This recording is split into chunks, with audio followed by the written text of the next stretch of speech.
Hello, friends, and welcome to the Activity Continuous podcast. We are your hosts, Amy, that's me, and Megan. Hey, everybody, how are you? We discuss episodes of the Travel Channel's TV show, The Dead Files. This week, Megan will be recapping Season 5, Episode 9, The Perfect Storm, which aired originally on June 27th, 2015. And Amy is covering Season 7, Episode 13, which is on Discovery Plus, and it's Episode 14 on Hulu, called The Offering, and that originally aired March 11th of 2017. Yep. And I looked at why it's off on Hulu, because, the problem earlier was that, in Season 1 anyway, was that there was an extra episode on Discovery than there was on Hulu. And that isn't the case in what is the Season 7? That's not the case. The case is that Hulu numbered them wrong. There is no number 10. So it goes from 9 to 11, and there's all the episodes are the same. Right. They just numbered them wrong. Those bastards. So Hulu needs to get their shit together on that. If the CEO is listening, which obviously he is, or she. Of course. Big fan. Get it together. Yeah, they should be a big fan. We're hilarious. And while we're asking people to get it together, I would like to have a word with Discovery Plus about why when I'm watching the show, it acts like it's going to go to commercial. And then it goes to the commercial for like 2 seconds, and then it bounces back to the show. And then it goes back to the commercial. Yeah, that's I'm happened really annoyed to with me. that. It doesn't happen to me on Discovery Plus because I'm ritzy and I pay the extra $1 for no commercials. Oh. But it does happen to us when we watch Hulu. Oh, really? Yeah. Yep. It'll go to a commercial, and then it'll be like a commercial for like 10 seconds, and then it'll go back to the show for like 15 seconds, and then it'll go back to a commercial for like 10 minutes. God. And I'm like, people need to get their Hulu. shit together. Yeah. That's ridiculous. Because, we get Hulu Live.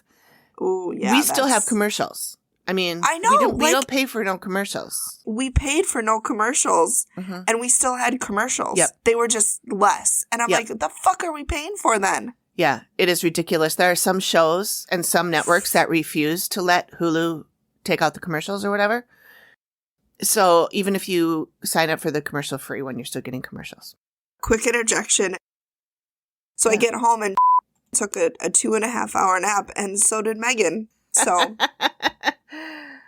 good for you. It was a glorious nap too. He doesn't normally sleep that long. So he slept from 2:30 to 5. I had to go wake him up. Oh my gosh. He was tuckered. Yeah, I know. I think he might be growing. I hope so, because we went to the doctor on Monday, and he's the 6th percentile in weight and the 8th percentile in height. So a career in the NBA is out. Maybe he could be a jockey. That's what I'm thinking. Either that or a pitcher, because his left arm, he throws, and I tell you what, it goes. So, right. Okay, good. I'm hoping that. So, baseball players make a lot of money. I know. Listen, I'm saying. And there's not a lot of danger in it like there's in football, which he's never, ever going to play. Never, never, never. Over my dead body will that kid play football. Right. Let's hope he doesn't like it. Yeah. Well, even if he does, I'll be like, listen, kid, life's full of disappointments. We're going to start you early. We can't all be what we want to be. No. I wanted to be a veterinarian, and then I realized I'd have to tell people their pets had to die, and I couldn't do that. Yep. I did the same thing. Yeah. Yeah. I only wanted to be on the good side of being a vet. I didn't want to. I wanted to make animals and people feel better. I just didn't. There's no way. I don't think there's any way I could administer. I could, but I couldn't tell it. I couldn't tell them. I couldn't tell the families and not cry with them. Yeah. Like, I would have to cry with them. Yeah. There's no way I can go out and tell somebody their cat of 20 years is now dead. Yeah. And be like stone-faced about it. Yeah. No. You probably would get more desensitized over time, but then that's icky too, Yeah. But I have had vets cry with me. And that's fine. I don't have a problem with that. No, that just shows that they're human. Right. and they can relate to you. Actually, it's better.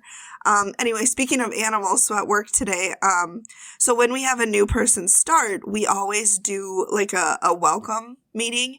Mm-hmm. And to keep it from being super boring, I come up with different questions. Like, if you could be a mythological creature, what would you be? Or would you rather go ahead in time and meet your descendants, or go back in time and meet your ancestors, and, fun stuff like that. Mm-hmm. Mm-hmm. And so today's question was, if you had to replace your legs with the legs of any animal, what legs would you pick? And I had so many so many pieces of information about animals that everyone was like, you should have been a veterinarian. And I'm like, listen, I watch a lot of nature shows. Yeah, you do. I do, which is, it's tough because nature's brutal. Like, it is fucking brutal. There's a bird that has 2 babies, and whichever baby is the strongest, it feeds, and then it lets the other one die. Oh, jeez. I think it's a really ugly bird, too. I mean, not, birds are all kind of ugly, but it's like a stork, like a long-billed stork or something. Okay. Yeah, so 2 eggs. One of the chicks bullies the other one until the mom is like, oh, you're the strong one, and I'll feed you. That seems like sending the wrong message. Yeah. Nature's brutal. Anyway, sorry, I got us off on a Discovery nature tangent. I don't know where that came from, but we went from vets to nature to birds to animal legs. Good. I chose an emu animal leg for the really long claw in the middle. Yeah. So, do you follow the Useless Farm on TikTok? No, but now I'm going to. Oh, you're going to have to, because there's a woman. It's her TikTok, and she has a farm, and she has chickens. Is it the two emus, and one emu's a Karen? Yes. How do you know? Then I might follow her. I didn't know that was the name of the account, but that Karen charges her, and she just puts her arm out. I know. I would be shitting everything I'd eaten in the last week. I know, and she just is like, Karen. She's like, Karen, fucking step back, and Karen's like, rah. Or whatever emu she sounds. did one. Yeah, she did one video where Karen was coming right at the camera, and it was terrifying. Like, her beak came right in my face, and it was terrifying. And she's just like, listen, like, what? Yeah. What's the other one's name? There's 2 of them. There's Stanley, I think, is the other one. Stanley, yeah. He's a sweetheart. He is. So you have to watch her most recent ones, because Karen got a hat. They have like a little knit hat they put on her. Yeah. Okay. She's a different bird. Is she? Mm-hmm. Okay. You got to see it. I saw the one where she fed them each a carrot, and Karen tried to eat her finger. And I was like, that is such a Karen thing to do. Like, I know Karen. Like, we're best friends. Yeah. But you know what? I wouldn't be best friends with Karen because she's a fucking bitch. Not that Karen. No, not that Karen. She's something else. She got a tood, as my husband says. A tood. So one thing I wanted to mention, I spent most of today not doing what I was supposed to be doing. What I was supposed to be doing is setting up the sound and trying to figure out how to get the best sound to work and everything. And instead I was like, I think I'll just remix the promo I made last week and make it a little bit more interesting. Obviously. So to back up for those who don't know, we are doing a little promo exchange with another podcast called Haunted or Hoax. Mm-hmm. And so we created a promo and they created a promo. We traded them, and we're now putting their promo in the middle of our show as sort of like an ad, but it's not really an ad. And then they're doing the same for us. And I made a promo, and it was only like 40 seconds. And I decided I wanted to beef it up a little bit more. I don't know. I'll let them know I made a new one. I'm not going to ask them to use it. If they want to, they can. If not, whatever. So I spent all day making that. And I put it up on Patreon. Okay. And you follow us on Patreon, right? Yeah. So you will you should have gotten an email saying that it's up. So you can listen to it. Yeah. And then I also wanted to mention, speaking of Patreon, we have a new patron. What? Yes. Nah. No, we don't. We do. Do we know them? Yeah, I think you know her. Her name is Amy Piersack. Maybe I'm pronouncing that wrong. Yes, I love Amy. Yeah. What? She's a whole bunch of Amy's. I'm going to have to text her. She's you guys, if you want the downest of down bitches, Amy is your girl. And cool. She works a lot with a wildlife sanctuary, so she's got like pictures of her and wolves, and I'm like, I know, she lives the life. Oh my god. She's got, I think she has four labs, 4 black labs. Wow. Yeah. So she's amazing. Oh, Amy, thank you. Yes, thank you. She subscribed at the $5 level too, big spender. What? So she will be able to join us for our online happy hours when we do these. Yeah, and she oh my gosh, she snaps me with like the most delicious drinks. Like the one she sent me tonight was like this wild berry cider. Ooh. I was like, please, I will come and get that. Like it looks so good. Is she local? Does she live here? Yeah, she lives she lives in the metro. Yeah, so good. Cool. Yes. Well, then maybe we could do a happy hour, all in person too. We should. Yeah. It'll be the 2 Amy's and me. Yep. And Melissa, she'll come too. And Melissa, yeah, she'll come. Maybe she can read us some of her poetry or her from her podcast. Yeah. Okay, so then also one of the other things that we've been busy with this week is I sent out a newsletter. I love it. We do have on our website, there's a place where you can go and sign up for our newsletter. And then once a month, I will send out something that has all the episodes, like links to all the episodes that we've released since the last newsletter, and little tidbits or extras or whatever we decide to put in there. And I just sent one out yesterday. Was that yesterday? I think so. Yeah.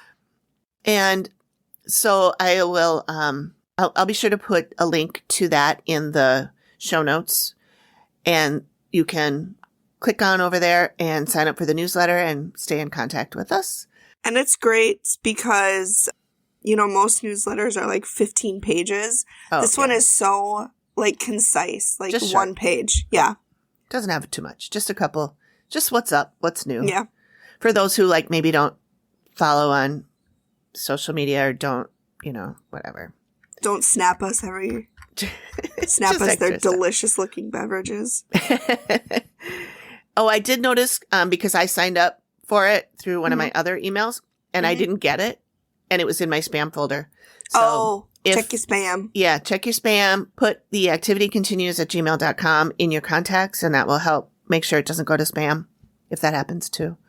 Happen if you sign up and you don't get anything. That's why. Let's see what else. TV shows. Are you watching anything new that we haven't talked about? Oh, have we talked about Downton Abbey? Oh, you only mentioned last time that you liked it. Oh, and I don't even know if we kept that in. So I've started. So each episode is like literally a mini movie. They're like an hour to an hour and a half long, and so my anxiety manifests in a lot of fun ways. But one fun way it manifests is I can't watch dramatic shows like in succession, like one right after the other, because I get extremely stressed out.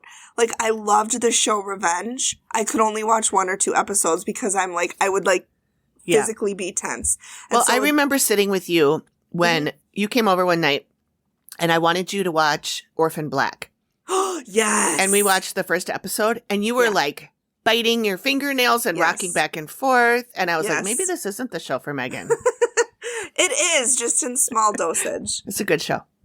Yes. So anyway, Downton Abbey. I need to finish that actually because she was a phenomenal actress. Oh my God, she's so good. Tatiana Maslany. She's amazing. But yeah, so I'm just I started season 3, and there's only 6 seasons. But Maggie Smith, we all must bow down to her. What is a weekend? I need to master the art of a veiled insult like Maggie Smith because she is chef's kiss. Yep. It is perfection. Yeah, she's amazing. So what shows are you watching? So I am watching, I think I talked about Severance last time. It's on Apple TV and it's Adam Scott. Yeah. Yep. So I'm still obsessed with that. And it's so good. He's such a good actor though, honestly. And he's really, really good in it too. And Christopher Walken is in it. I mean, what? It's amazing. The people in it are all really good. The script is good. It's fucking weird.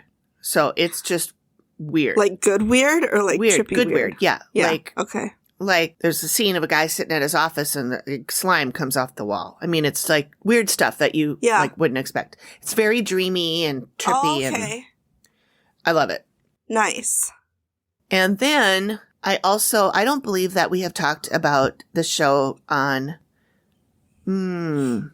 Sci-Fi called Resident Alien. Mm-mm. Okay. Do you know who Alan Tudyk is? Is he British? I don't think so. That name sounds familiar. Now I've got to look him up. He was in Firefly. Oh, yep. He's the... Yes. I know who he is. Yep. Okay. So he plays an alien who comes to this kind of smallish town in, I believe, Colorado. Okay. And he is trying to get he was left there basically by his spaceship that crashed.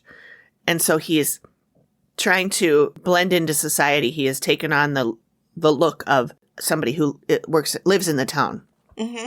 And it's hilarious. It's weird. He is, speaking of like actors who are just amazing, he's so good in this. And the whole cast is really good. It's really fun. It's sweet. It's funny.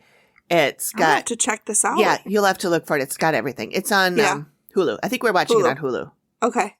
Nice. Yeah, he was the chicken in Moana. I don't know if you've seen Moana. But I did not see Moana. No. That's cute. No. And then the last recommendation I have. Yeah. I think you might like this one because do you remember when you and I were obsessed with The Circle? Do I remember? It's still going on. I'm waiting for the next season. Okay, so my friend Jody told me that I need to watch Love is Blind. Oh, I've seen that everywhere. Yes. And I remember watching part of first season, or maybe whatever season was on before this one. I don't know if that was the first, but I remember watching a little bit of it and I was like, okay, this is dumb. I don't like any of the people. And I didn't watch it. Mm-hmm. So Jody's been bugging me to watch it. And so I've been seeing these commercials for season 2. Mm-hmm. I think it's season 2. And I'm like, fine, I guess I'll watch season 2.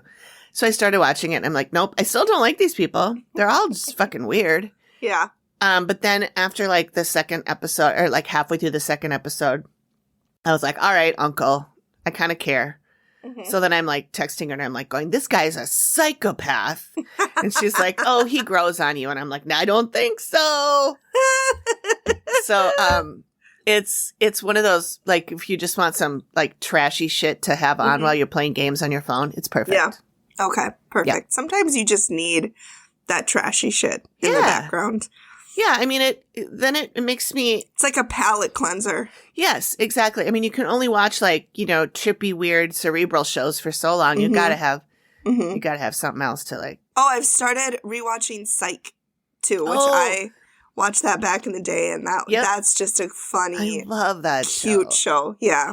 Resident Alien is a very similar vibe. Oh, really? Okay. Yeah. All right. So I think you would like that. Okay. Yeah, I'll have to. Oh, yeah. The Alan Tudyk, he was Steve the Pirate in Dodgeball too. So. Oh, okay. Yeah. I don't know if you saw Dodgeball. But. I saw Dodgeball like when it came out. I haven't seen it since.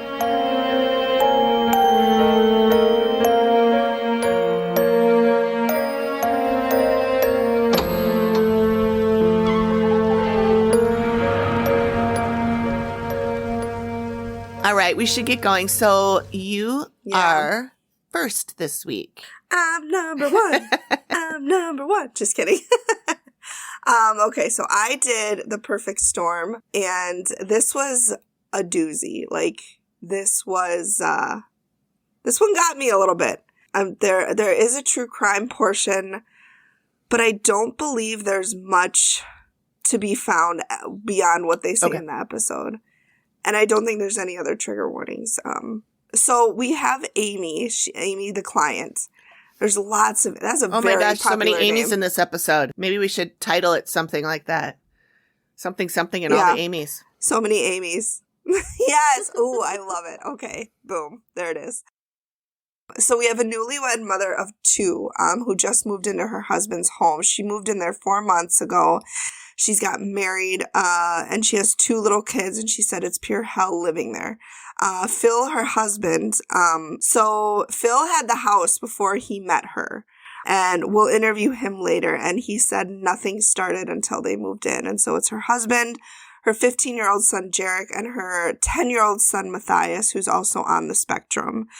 So he's not really in the episode too much. So she said they hear things, doors will open and close. They've seen shadows and apparitions, and it's now escalated to people are getting touched. And so she called Steve and Amy in because she needs to feel like her family is safe. She wants to make sure they're safe. And right now, she doesn't think they are. Not when you're getting touched. No, not fun for anybody.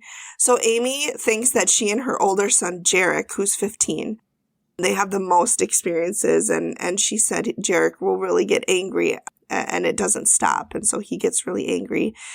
So they're very religious. And that's brought up a few times. And she shouted at it and she said, my God is a lot stronger than you are.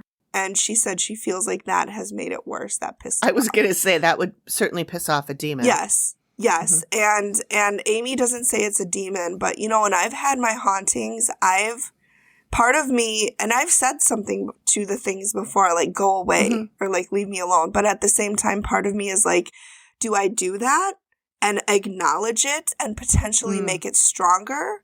Or do I, do that and like not scare it, but you know what I mean? Like realize that I know it's there and then it stops. Yeah. So I'm always torn in between that, acknowledging and giving it power or, saying something to make it leave. Does it usually work when you tell it to go away? No, it doesn't. I had, when those, we talked about last episode when the, whatever it was screaming in our ears. Mm-hmm. I told it to stop. Mm-hmm. And I was nice about it. I wasn't like going, you fuckers. But I was like, you know what? Can you just not do that? It's really annoying, and it's not doing anything. I said, I bought you a piano. Go down and play the piano if you want to make noise.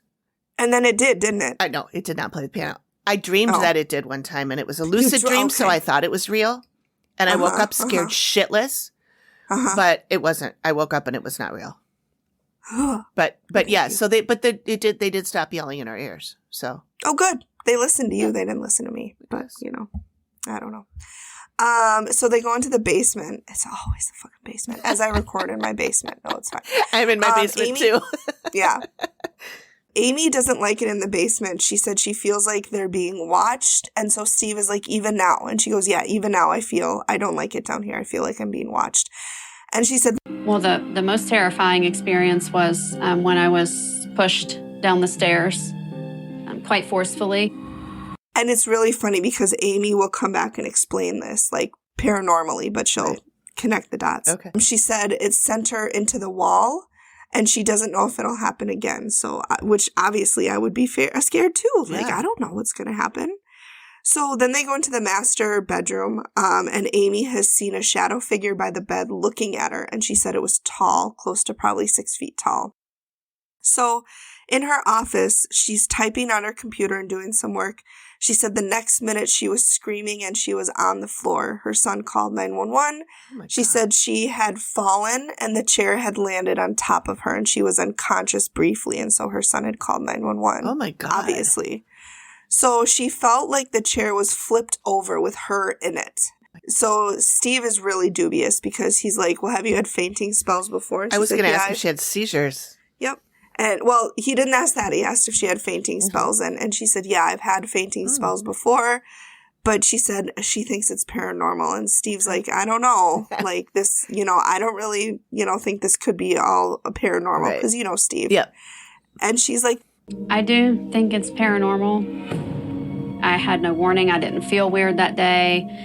Everything was fine. And it was with enough force that I landed across the room with my head into the wall. God. And so Steve is like, well, would you move? Like, what if, the question he asks. And she said, if the kids were in danger, she said she'd move tonight, which, yeah. Yep. So then we talked to Phil, who's her husband. He said he bought it before they met, never had any activity. Then he said he was sleeping at 3:30 in the morning. He was restless. He rolled over and looked over his shoulder, and he saw in the doorway a silhouette. Stared at it for about 5 seconds. The eyes were clear. Everything else was black. And after 5 seconds, I looked away, looked back, and it was gone. And that's when I was convinced. Okay. Ooh. He said he hears doors opening and closing, but he said he'll hear the bedroom door latch and then open again. So, like, there's no way it's not, you know, the wind or something, you know, any of that. Yeah. So then we talked to Jarek, who's the 15-year-old. Mm-hmm. And he said his attitude changes a lot. He said out of nowhere, he'll just get really pissed for no reason, very angry at the whole world. And he said he thinks there's 3 shadow figures in the house, a taller one, and then 2 shorter childlike ones. And you'll see, he said, smaller things kind of peeking around a corner at you. No, thank you. He said he doesn't sleep very well. And he said he was watching TV one night and something came over and like slapped his leg. And he slaps his leg and he said harder than that. Oh my God. He said he feels whatever's in this house doesn't like religion, which I don't know how much of that is him and how much of that is his mother.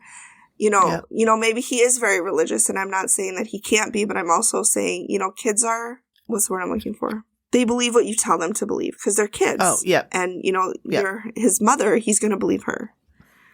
Right. So then, you know, we got to go the history of the house. And this is a really interesting history. So we go to a genealogist, not a gynecologist, Russ Pollitt. And the original owners of the house ended up broke, alone, and insane. And that was a quote. Oh, those are not good things to be any of them. Not good things to be any time, yet alone altogether, all 3 at a time. So there were 2 gentlemen. The first was Henry Baldwin. He was a prominent judge, and that's the picture I sent you that you thought looked like a sketch. Mm-hmm. He inherited the property in 1807. Did I say where we were? Where are we? I don't think you did. I think we're in Ohio. Whoopsies. So he's a prominent judge from Pittsburgh. So he hired Moses Bigsby to manage the property. And then in 1808, he sold it to Moses. So Moses has a little bit of issues with it. In 1816, his daughter Lucy dies at the age of 27 from unknown causes. And then in 1821, his wife Lucy dies at the age of 61, which to be 61 in 1821 is kind of a big deal. So that's not pretty unusual to me. That's not exactly young back then. No. So, and then, you know, Steve was like, well, who went crazy first? His words, not mine. Steve, we don't use that word.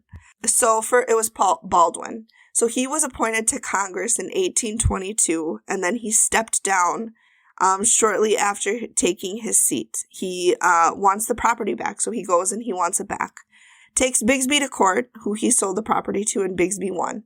But it was a shallow victory for Bigsby because later that year, he was declared insane, and he had guardians appointed to oversee him and kind of watch him and make sure he's all right. Oh, like Britney Spears? Yep. But way not as worse as Britney Spears because not as bad, they didn't have a snake for a family like Britney Spears. Poor child. Oh, God, I feel so... I should say child. She's 40 now. Do you know that? Yeah. Oh, I'm glad she's free. Her whole family are just monsters. Horrible. Her father? I know. The worst. The fucking worst. They used her. She's yeah. No, it's money they made off of her? Yeah. Oh, God. And she doesn't even get to keep it? It's fine. We're fine. That's a whole new podcast. She's free now. Thank God for her. Live your life, girl. Live it. Get pregnant if you want. Have another baby if you want. Yeah. She wants to. I know she does. It's bullshit she couldn't. I know. Rant over. Yeah, sorry, rant over. So he's got guardians to oversee him. In 1826, Bigsby escapes his guardians, runs away, falls into a river, and dies of pneumonia. Oh, my God. Yeah. Poor Bigsby. Oh, Bigsby. And then we just cut to Baldwin, who died, in Kenyon's favorite phrase, penniless and alone in a hotel in Philadelphia. So not a good end to either one of them. Oh. So then we get into a couple of different crimes. The first one is really, it's interesting. So a woman, we start off really strong. A woman kills her husband, during a forced baptism next to Amy and Phil's property.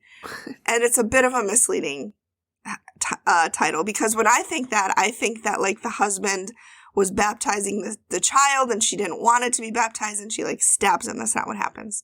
No. So Steve meets with a local pastor named Jason Allison, and they start talking about William McCoy. He joined the National Guard in 1917 before World War I, and then he, went to fight overseas, got bombed by the Germans, had some gas, bombed by gas, had to come home. Not just the farts. Not just the farts, the actual gas, not like right. the toot gas.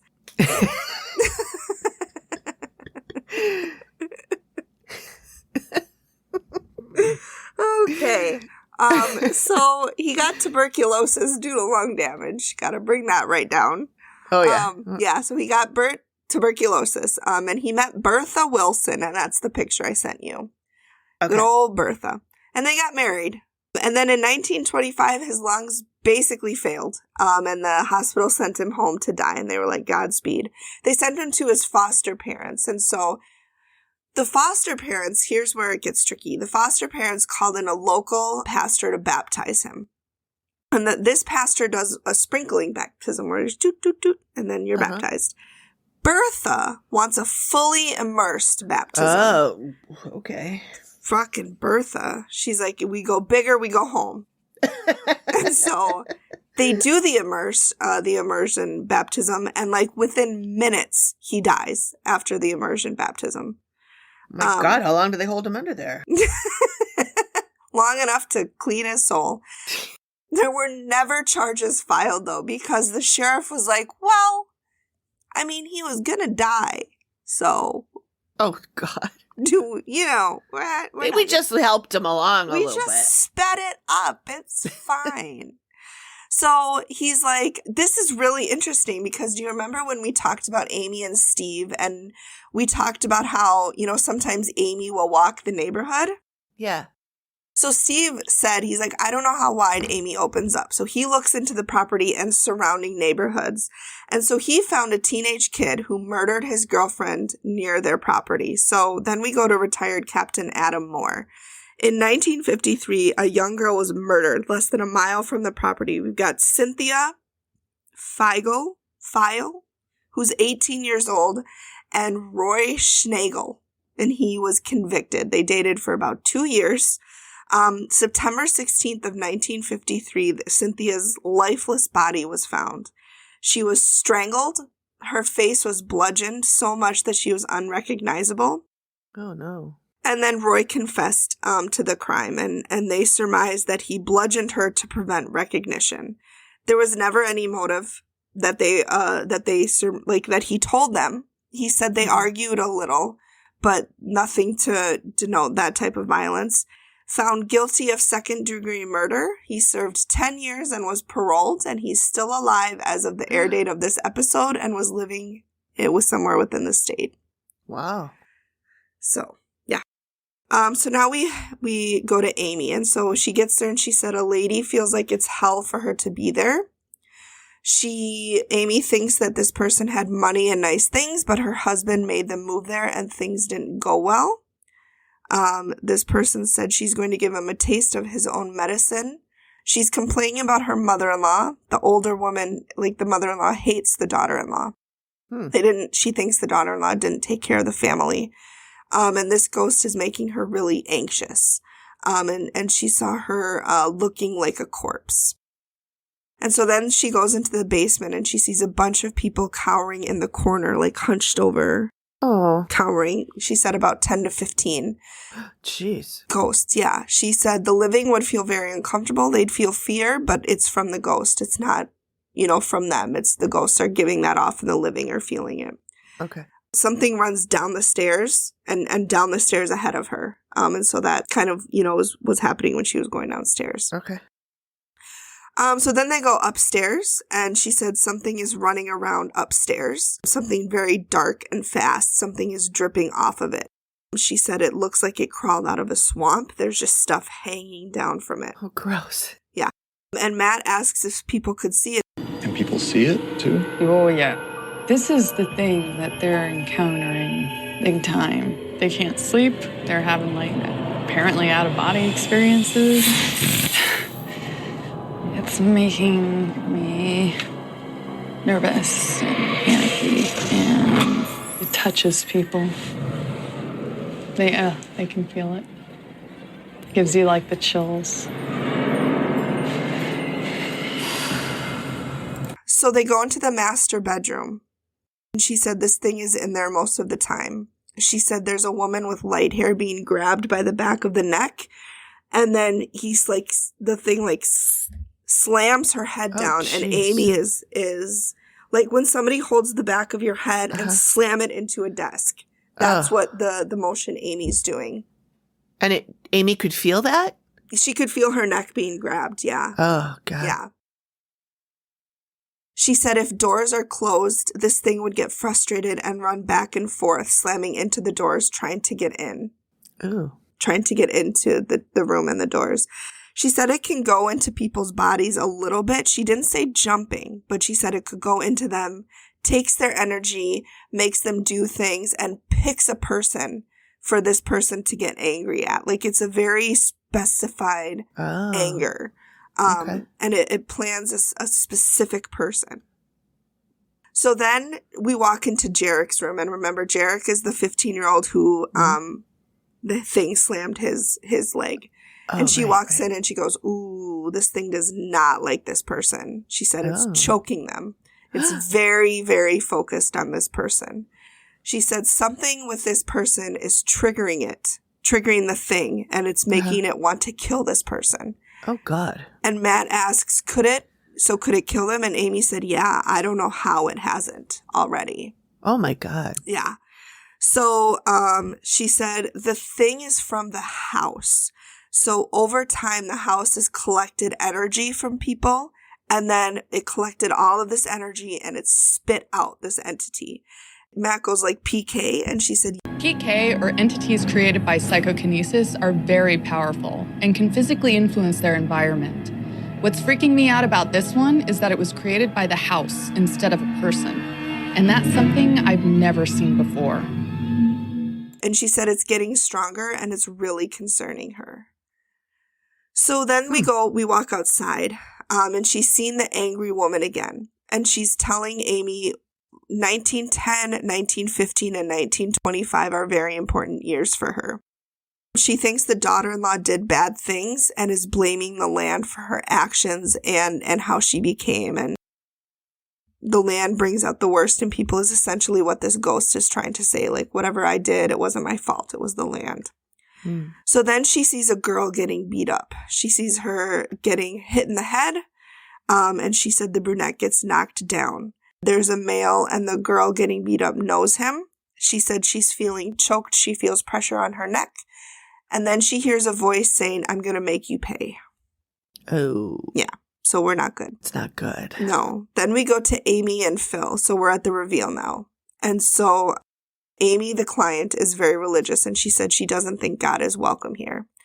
And then Amy, the medium, said she met a female and she felt like it was hell for her. She said her husband made her come here. She was going to give him a taste of his own medicine, and Amy thinks that she killed him. And she said the years 1910, 1915, and 1925 are important years for her. And that's when Steve talks about 1925, because remember, that's when Willie McCoy got baptized and like instantly died. Right. Amy said she was a sociopath. Bertha was a sociopath. She kept showing Amy horrible things that she did during her life. So then they talk about the basement. And that's when Amy said that two people ran down the stairs. And Steve and Amy, the client, tell Amy, the medium, what happened, when Amy, the client, was pushed. And Amy thinks it's the woman ghost doing that. She doesn't think it's those things running down the stairs. Okay. So she said that's when she told them about the group of ghosts that she saw down there. She said the living would feel extreme fear, panic, anxiety. And then she said we go upstairs. Everything changed upstairs. And she said it's really not good. This thing is physical. She said it's moving quickly in the hallway. She said it looks like it came out of a swamp. It's very dark. Amy and her son Jarek see shadow figure moving back and forth down the hallway, just like pacing back and forth. She said they hear doors slamming, doorknobs rattling. Matthias, the younger son, 10-year-old, when he's sleeping, it puts its hand on his face. Ugh. And Amy, the client, is just, shaken up, which understandably. And she said Matthias is scared to death and won't sleep in his room. She said he's scared to death of his room. Poor kid. Yeah. And so then Amy said this thing picks a person for people to get angry at. Mm-hmm. And then that's when Amy and Phil are like, yeah, we argue about things that we've never argued about before. Mm-hmm. And she said Jarek is a lot less tolerant of his brother, who's on the spectrum. And so, I'm sure before he was super tolerant, and now he's just not anymore. When she went into Jarek's room, she said, I feel really nervous about this. This thing wants to harm whoever is in that room without a doubt. And so that's, again, when the client is, which I don't blame her. Yeah. Steve is like, well, you guys called me in to see if you can stay here. And for that, I turn it over to Amy. It's like, yes, you do, Steve. You're awesome. It's so active. So she said this case is cause for concern. Mm-hmm. It's a semi-functioning PK manifestation. And she thinks it's so active because she thinks that Jarek has PK abilities, and that's why it's so drawn to him. I was going to say he's up that age, that teenage, when that stuff happens. Teenage angsty age, yeah. Yeah. She said because there was already the PK ability there, and then he came in with his PK ability, she said it created a perfect storm. And so Steve is like, well, what can they do? And she said, honestly, you can't stay here. She said, if you stay here, you will die. Oh, my God. Or somebody will cause harm. She said, if you take Jarek away, the attacks will cease because it's attached to the house. Mm-hmm. She said, you're not safe in this house. This thing will always exist with this house unless you demolish the house. Oh, my God. So, yeah. And so at the end, they hired a real estate agent to sell their house, and the activity continues. Oh. I don't think it's very rare that I hear Amy tell people to leave. Usually she's got a solution, but you gotta go. And that's the drawings that I sent you. Oof. Yep. That was the thing that's on Jarek. Yeah. Tell me more about what that was. So I have to pull it up. That was the terrifying. Yes, it was. So that was the swamp thing. Okay. So the sketch is. So it's find it again. It looks like a boy, like a teenage boy, sleeping in a bed, and there's like a little. It looks almost like for like a small child height, and it's very dark, and its hands look like very long fingers, and it looks like it's made out of twigs, just all out of like sticks and twigs. And one hand is on the boy's chest by his throat, and the other hand is on the upper part of his head, covering his eyes while he's sleeping in bed. And it looks to me like this thing has tiny, tiny legs, or it is in the bed. I think it's in the bed because they both were talking about how tall it is.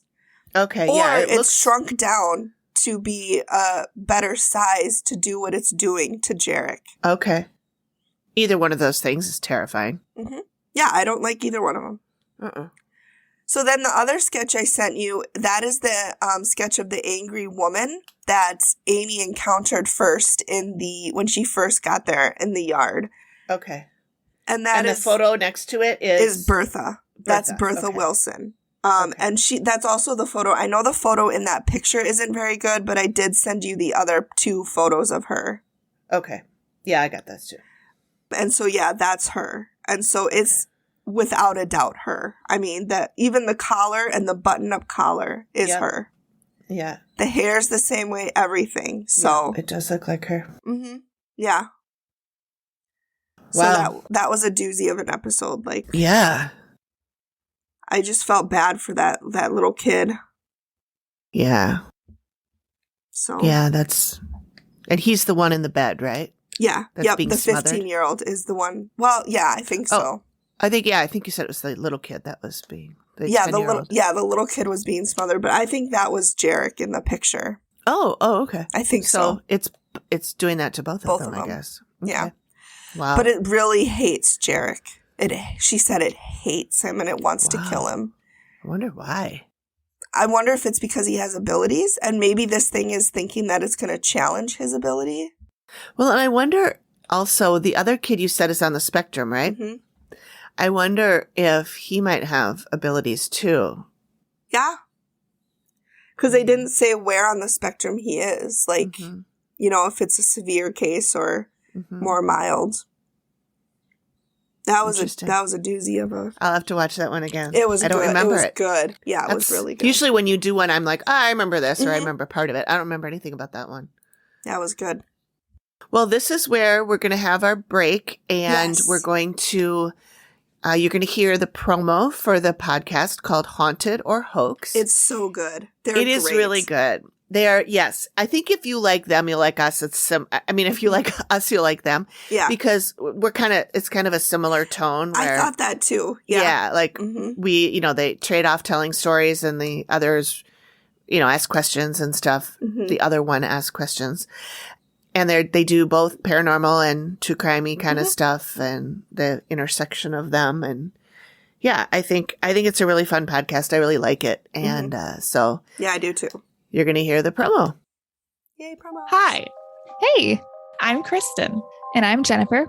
And we're the hosts of Haunted or Hoax, a paranormal investigation podcast where we investigate the legends, not the ghosts. Our locations range from houses down in Savannah, Georgia, but how many bodies is too many bodies, Probably. Are you putting a number on it? Farmsteads up in rural New York. He just runs out into the lake and drowns himself, a la Virginia Woolf. To hotels in West Virginia.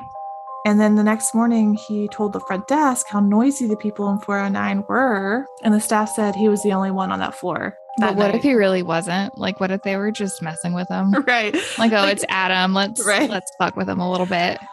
Plus, once a month, we get together and go on a ghost tour and bring the legends and history to you. And having candy thrown off the shelves towards you sounds more like a teenager than a small child. Yeah, because a small child would just stuff it right into their ghostly cheeks and run away. That's what I would do.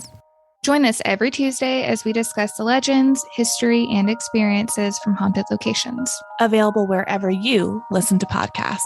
Bye.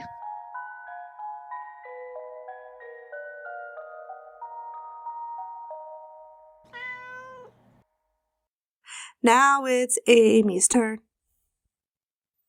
Toot, toot, toot. Toot, toot, toot, toot. That cracked me up so much when you did that last time, especially when I played it on high speed. That was really funny. I like the drum roll. Yeah, the drum roll was really good. And speed that up, I double, and it's hysterical. Before I get started, I'm going to crack open my other, so it's not. Just right in my face, why don't you? Sorry.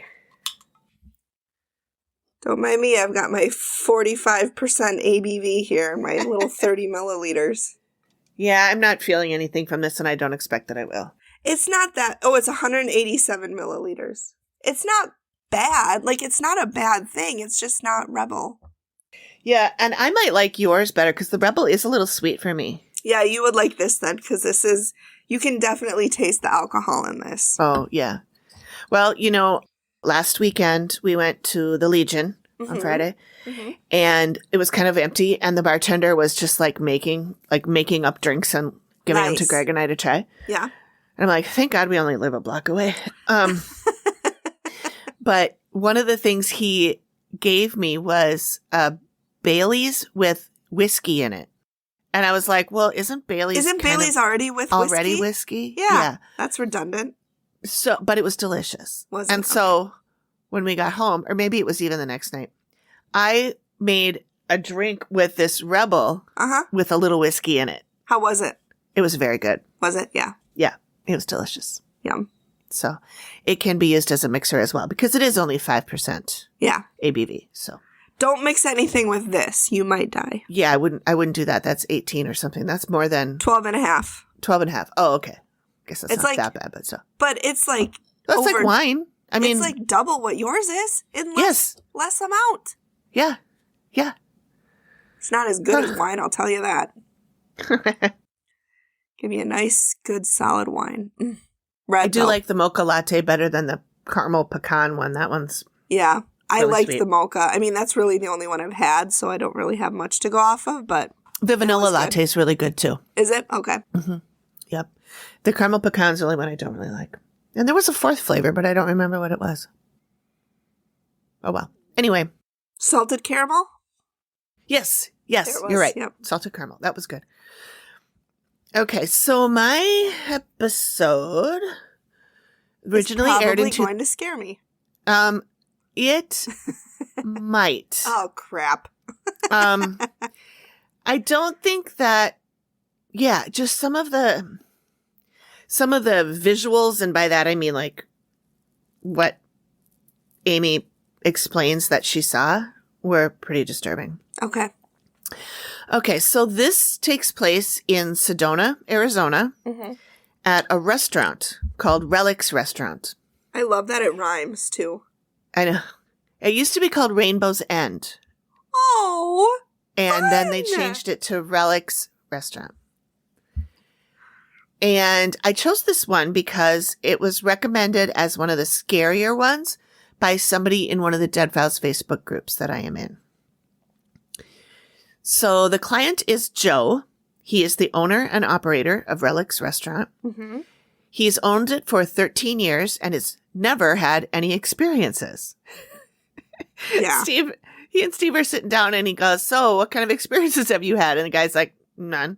I haven't had any experiences. I haven't had any experiences here or anywhere else in my life. Okay, not to be rude, but what the hell am I doing here then? Oh, Steve, I love you so much. I know. And the guy says that the employees and customers are both scared. They've all seen stuff. And Joel believes that these things are happening and that experiences are genuine. And I thought, what a nice guy that doesn't just think that because he can't see something, it doesn't exist. He's actually listening to people and being like, oh, just because I can't see it doesn't mean it's not real. Shocking. Pretty refreshing. Validating other people? What? I know. What's up with that? Who does that? So he says that he has spent his life savings on the place and it would be devastating if Amy told him to leave. So Amy's first impression is, she says, "I really don't like it here. I really feel sick." And she said the living could develop ulcers, stomach problems, and she has feelings of being abandoned and unwanted. Oh, Amy, I want you. I know. She hates everything in the room.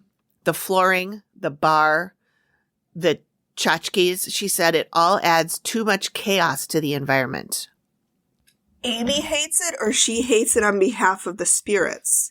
She hates it because of the physical things that are in the room are creating chaos for the spirits. And I think, I think Too much she's going saying on. like it's amping them up or it's making it worse. She senses that people are probably falling down and getting burns and having accidents a lot. Oof. So then Steve is talking to Karen. Karen is spelled Karyn. I'm going to note that because that's coming up later. Okay. Not in the Really? episode, but in what Oh. I found later. She is Joe's business partner, and she's had a couple of things happen. Once, a cup flew off a shelf and went about 5 to 6 feet, bounced off a table, and crashed to the floor. Holy cow. Yeah, and Steve, always the worst case scenario guy, says that could have been a knife. Thanks, Steve. In the dining room, she said that something brushed up against her. And Steve asked her if it was male or female, and she said she didn't get a sense of its gender. And here's why. Go to Amy. She says, There's a dog, but it's not a good dog. It's a bad dog. Bad dog. bad dog. She said the living would feel things brushing up against them and causing accidents to happen. And we'll get more on that dog in a minute. Do we ever find out why it's a bad dog? We don't find out why, but we find out a little bit more. Okay. So then Steve is talking to Deborah. She is the office manager. She is a healer, a psychic, and a medium. Oh. And she said there was a time a while ago when people that worked there were very argumentative and irritable with each other. She said it went on for a long time, but she made it seem like it was just a period that at one point, it's not happening anymore. Mm-hmm. She once saw a man sitting at the table, at one of the tables in the dining room. And she had walked by him and then turned back around to introduce herself, and he was gone. She described him to Steve and said that she could feel like he had a sense of ownership. Mm. And Steve said, if you were to see a sketch or a photo, would you be able to identify him? And she said, well, yes. In fact, I have. And there's his photo on the wall. Mm. And his name is Henry Frank Gibson. He's the former owner. And she had seen the photo several days after seeing the apparition. Mm. So then you go to Amy. She sees a male in his 50s who feels like the owner. So I'm assuming that's Gibson. Henry. Yep. She notes that something weird is going on with the dead here. She said the living are sensitive and will feel their deaths and probably not understand what they're feeling. What do you mean feel their deaths? Like feel when they died? Residual energy? Or? I think feel, yes, what their deaths were like. Oh, okay. Because they're sensitive. Like the one is a medium, you know? Yeah. Interesting that there's a medium on and they still called Amy in. Yeah. Maybe she's not a physical medium. Or she's not as trained as Amy. Yeah. Or maybe she tried to do whatever she could and it didn't work, or I don't know. Interesting. Have we ever had a show where there's been a medium on, other than Amy? I don't think we've had anybody that called themselves a medium. We've had plenty of sensitives. Right. Interesting. But I don't know. Maybe I'm thinking there must have been. Maybe there was one that we haven't covered. But granted, we haven't covered that many. There's that. Yes. This is our eighth episode, so this would be our 16th show we've followed. Yeah. Or covered. Okay, so Steve is now speaking to Jane. She is an employee. She's been there for 5 years. She's a hostess. She said one time she sat 4 ladies at a table and then went into the kitchen. When she came back, there were only 3. And she asked them about the 4th one, and they said, no, there's only 3 of us. There's only been 3 of us. She's like, I am positive I sat 4 women. So then Amy says that during her walk, that there are a group of beings here that are like smoke. They're not solid. You can see through them, and their eyes are lights. That's crazy because mine was I guess mine was more of no, not the same thing. Never mind. Never mind. Did you guys like that you took that journey with me as I worked it out in my mind? That helps. It does. So these smoky beings made her feel uncomfortable. And this is the part that I love.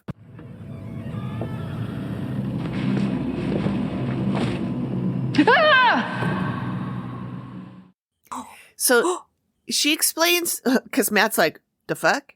Yeah. And she explains Same, that. Matt. Same. She explains that these things are elementals. What does that mean? I'm glad you asked.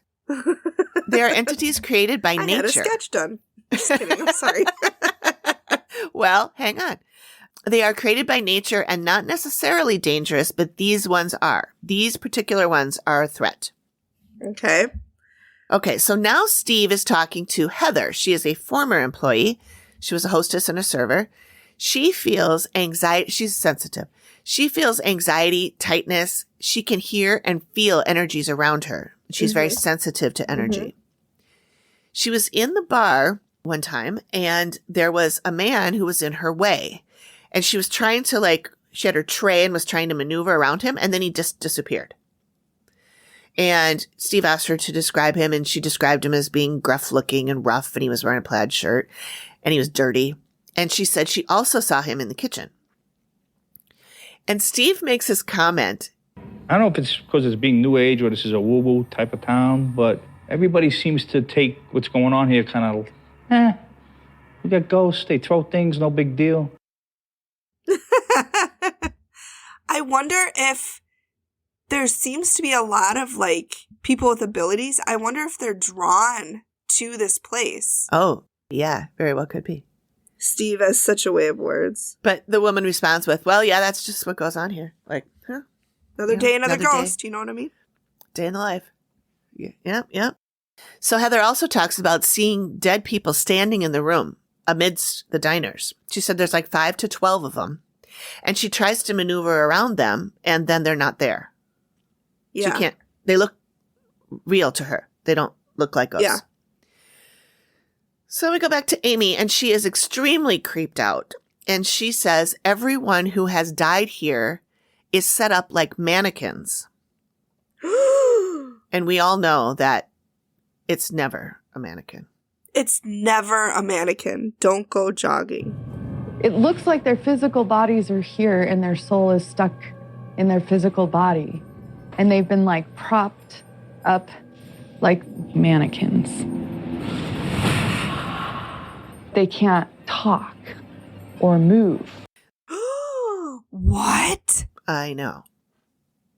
Oh my God. I'm just picturing like a dead person tea party. You know, like, because they're sitting in chairs and. Yeah, but I'm picturing like their eyes moving because they're stuck. Yeah. Like.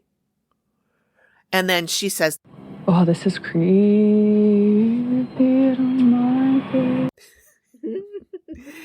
Me neither, Amy. Nope. I don't like it either. Nope. Steve's now investigating in town, and he had heard about a murder, about a guy that died in the parking lot. So he finds the nephew of this man. Good job, Steve. I know. His name was George Nelson. Not the nephew. I don't know the nephew's name. It is considered an open case still. They still have not solved this case. But on May 25th, 1957, the restaurant was called Rainbow's End. And George Nelson was with 2 of his buddies and 2 women. They were in a car leaving the place. They had just been there having drinks for the night, and they picked up these 2 ladies.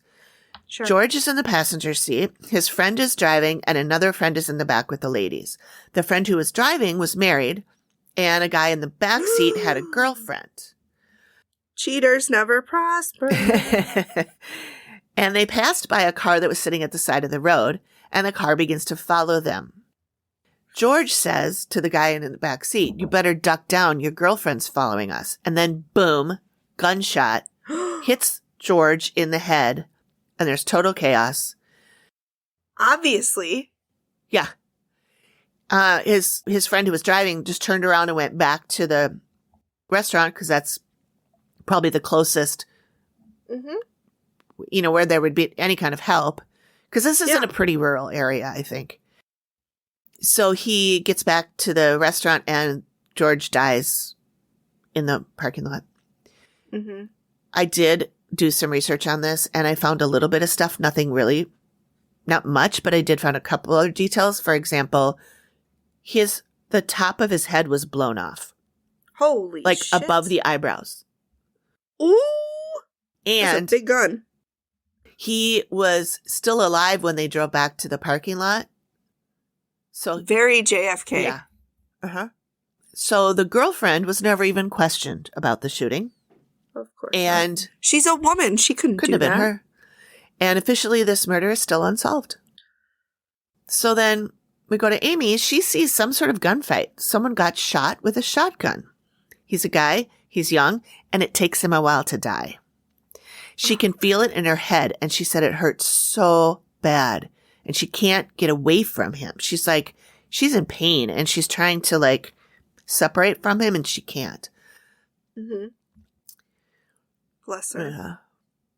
So Steve meets with the county sheriff, Scott Mashe, M-A-S-H-E, who tells him about a local guy who was run over by a car near the property in 2006.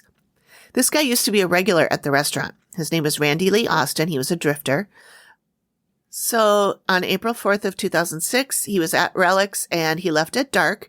He was seen crossing the street and people were watching him from the windows. And he just walked across the street, laid down in the middle of the street, face down, and was run over by a car. Yeah. And then we go to Amy and she says, oh, there's another death here. Something about a car accident. She said this person fucked up their back really badly. Wow. And she sees the dog here in relation to this. Mm-hmm. And she said, here's where we find out more about this dog. She said, if the living encounter the dog, it can be like a harbinger of death. Once they've interacted with the dog, they are marked to die. Really? Yep. Ooh. So now I'm worried about Karen. Yeah. Who bumped into the dog. Yeah. Uh-oh. So Amy says that some people who start their dying process here are either stuck in their death state or turn into these mannequin type things. Oh, no. I hope we find out how to free these mannequin things. Yeah. Sort of. Okay. So Steve says, and I've heard him say this before, you can pretty much throw a dart at the map of the U.S. and hit a spot where the Native Americans got the shaft. He's not wrong. No, he's not wrong. So Steve meets with Melissa Bowersock, an author, to talk about what she called the removal. So there were two tribes here back in the mid-1400s, the Apache and the Yavapai. Mm-hmm. In 1872, there was the Skeleton Cave Massacre. Well, that sounds fun. Doesn't it? Yeah. American soldiers were told to round up all the natives and bring them to another reservation. But there were some Apaches holed up in a cave, and when they were found, they fought back. Obviously. The soldiers killed 75 of them and captured another 30.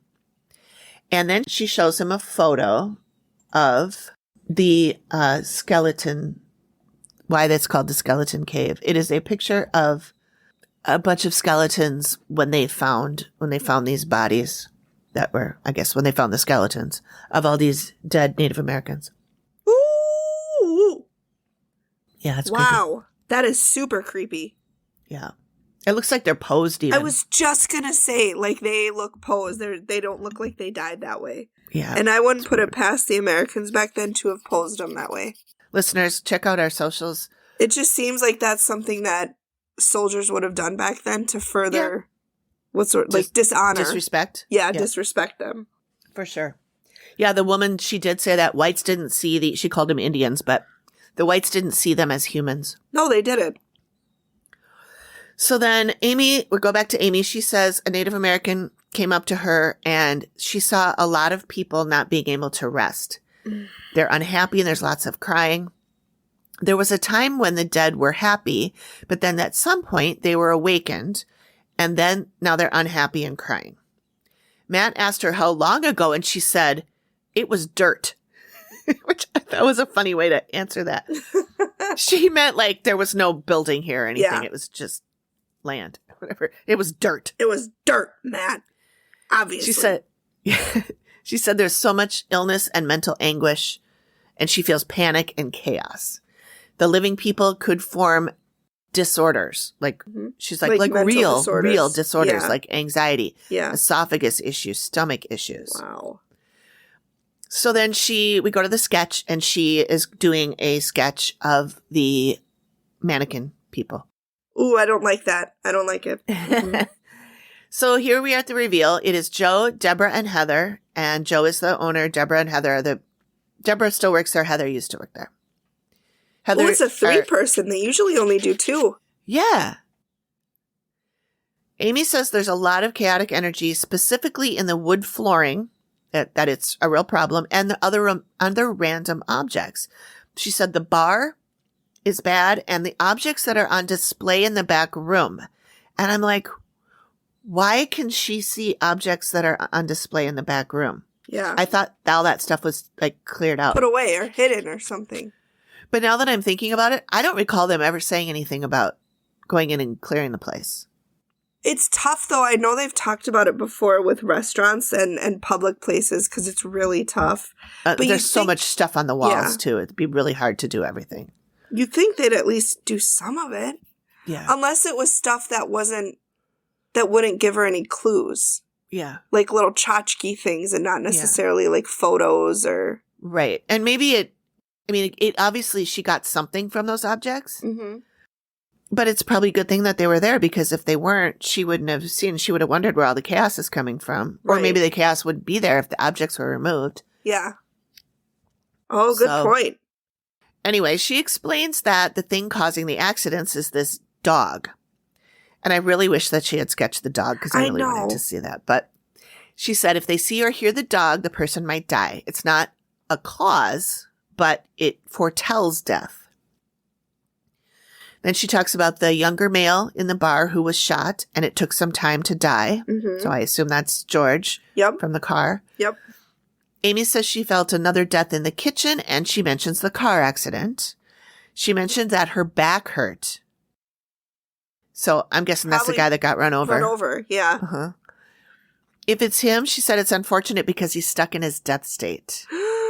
So then Steve tells the story of the regular who laid down in the road and was run over, and she thinks it could be him. Mm-hmm. And she said that's really sad if it is. Mm-hmm. I wonder what caused him to do that. Like, did something come over him and do it? Or it's funny. Steve asked that to the man who was telling him the story. I guess it was the sheriff. Mm-hmm. Why would he be laying down on the road, though? Well, he was an alcoholic. Like, that's not good enough. No, that's not good enough. There are lots of alcoholics that get drunk and don't go and lay in the middle of the road to get run over by a car. Exactly.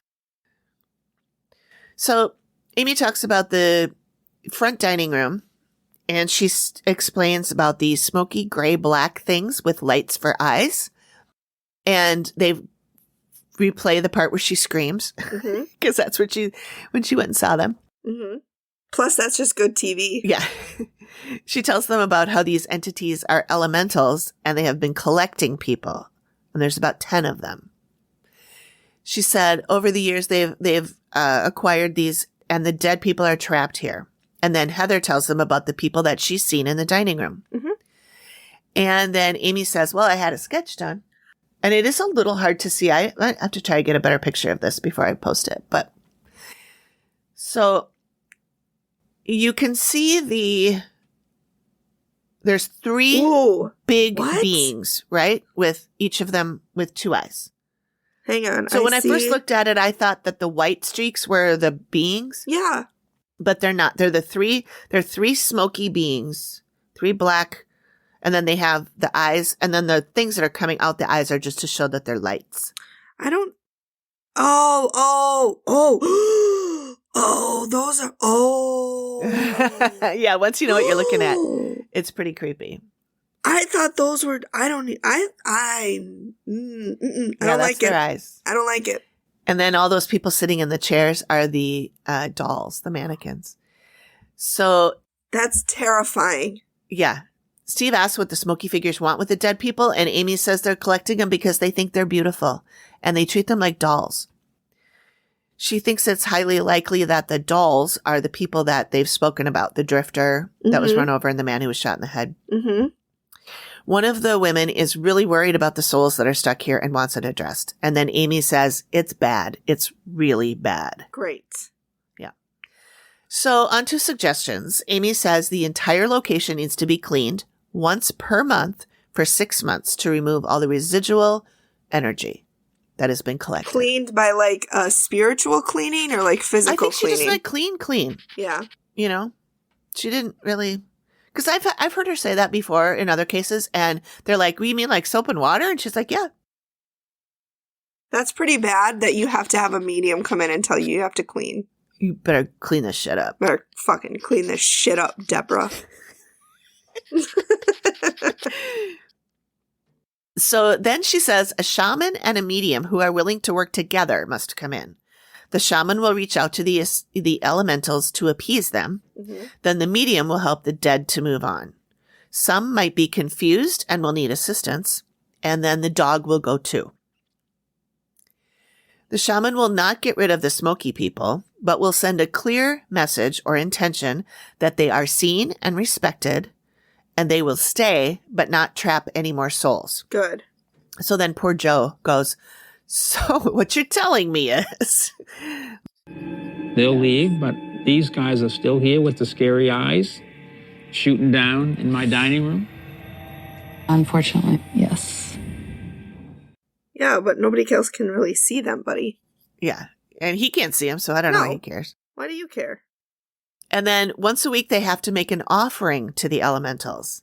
She suggested they go to a metaphysical store, and whatever object they're pulled to, they should bring it back and offer it to the elementals. And Joe says he's willing to try it. Absolutely. It's worth it. So the update is that Joe is searching for a medium and a shaman, and the activity continues. Well, at least he's open. Yeah. So I did some research on this property to see what was going on with it. Mm-hmm. According to Open Table, the restaurant is permanently closed. The Open Table site does say that someone named Karen DeSalvo is the co-owner and chef. So then I searched Karen DeSalvo, and I see a Karen DeSalvo with an E. Mm-hmm. And it's like somebody who was like a politician. It's not her. Oh, okay. So then I looked it up, and there is still a website for this restaurant. Really? Okay. And so I sent them an email asking if they had anything updated. Yeah, if they had any updates or anything I could tell our listeners. What'd they say? Anything? They have said nothing so far. I've heard nothing back. Rude. So I found it on Zillow, and it is estimated, the estimated price is $1.65 million. It's a really cool property. Yeah. This is kind of odd. On October 17th, 2013, it was listed for sale at $2.7 million. And the next day, the listing was removed. Really? So then I did a search on the property info, and it is owned by someone named Joe with a secondary owner named Karen. Really? So Joe and Karen have the same last name, but she has a hyphenated last name. Huh. So I don't know if she's his wife or what, but apparently he still owns it along with Karen. But it's not open, according to Open Table. Yeah. And the website, I really couldn't tell from the website if it was open or not. Really, what didn't really indicate. I mean, it kind of made it sound like it was open, but it didn't say call for reservations or anything like that. So I don't think it's actually open right now. That's crazy. Yeah. Well, what a story. I don't like your drawings. I know the idea that these dead people are collected and treated like dolls set around a table. That's terrible. And stuff. Can you imagine sitting at one of those tables and like the medium can see that you're like sitting on a ghost person? That's creepy. Yeah. And can the ghost feel you sitting on them? I don't know. Oh my God, what if I'm sitting on a ghost now? I'm sorry. Sorry.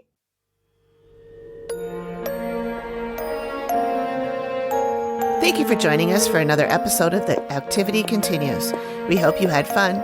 Please feel free to drop us a note at theactivitycontinues@gmail.com or PM us on all of our socials. We love to hear from you. What Dead Files episode should we cover next? Or you can send us your own paranormal stories and we'll read them on the show. Have a great week, and we'll see you next time when The Activity continues.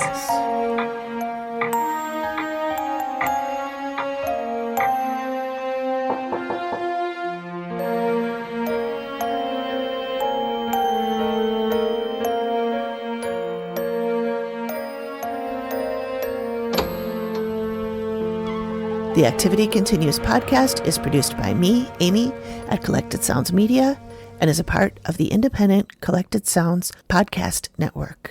Nailed it.